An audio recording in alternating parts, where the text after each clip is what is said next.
Hey everyone, welcome back to our channel app tutorial. In today's video, I'm going to show you how to reset swipes on Muzz app. It's very quick and easy, so let's get started.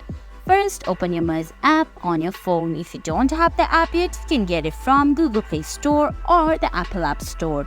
Once you do that, launch the app and sign in into your Muzz account. Now on your screen, you can see options like menu, chat, explore and marriage.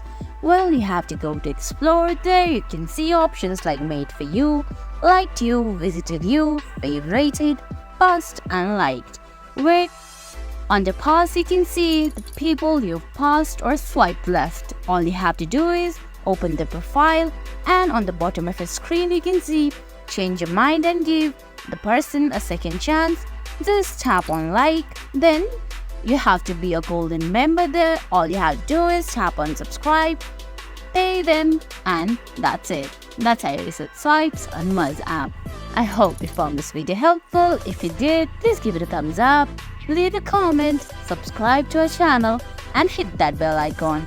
See you in the next video. Thanks for watching.